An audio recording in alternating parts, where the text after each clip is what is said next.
गिरनार पर्वती माझी आळवणी करण्यासाठी तुम्ही तयार झाला. होय देवा. तुमच्या मनातील सर्व पवित्र इच्छा पूर्ण होती असा माझा शुभमंगल तऱ्हेचा देवा आशीर्वाद. मनाला समाधान वाटलं.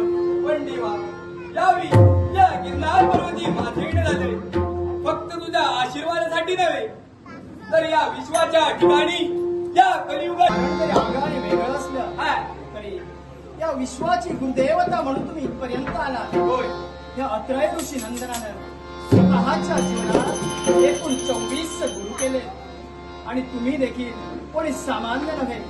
कारण सूरसुराला गेली 3 युग मार्ग दाखवण्याचं कार्य आपण करत आहात. होय देवा. मग आपल्या या ब्रह्मतेजाला प्रथमतः त्या गुरुदेव दत्तात्रयाचा प्रणाम. ते धन्यवाद देवा. पण यावेळी देवा या विश्वाच्या ठिकाणी माजणारा हा धर्म याला कुठेतरी आळा घालायला हवा. पण यावर काहीतरी उपाय. मुनिवार, आजपर्यंत येणाऱ्या प्रत्येक संकटाला मी वेगवेगळे अवतार घेऊन तारले.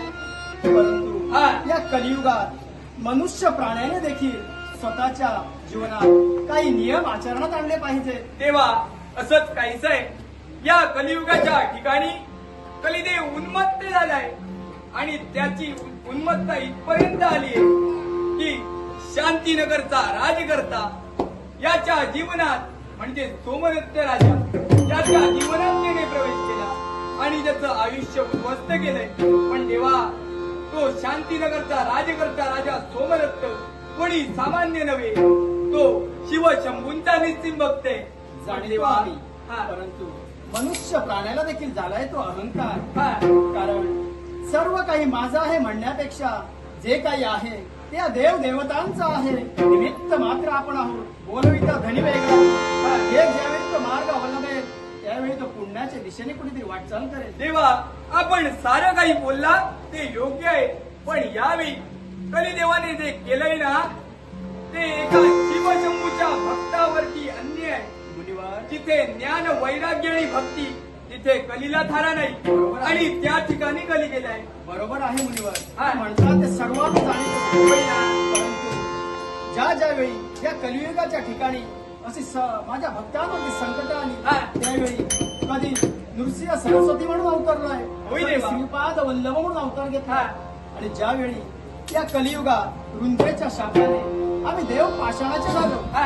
तदनंतर भक्ती मार्गाचा प्रसार आणि प्रचार करण्याचं कार्य कोणी केलं असेल तर त्या नवनारायणाने. होय देवा. आणि आज जर का अशीच काहीची परिस्थिती ओढावली असेल तर यामध्ये निश्चित माझ्या समित्या तुम्हाला तीव्र दृष्टी प्रदान करतो आहे. हा. आणि यापुढे घडणारा चित्रपट तुमच्या नजरेसमोर दाखवतो आहे. यापुढे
एका व्याघ्रावर बसून एक लहान बालक या ठिकाणी आला.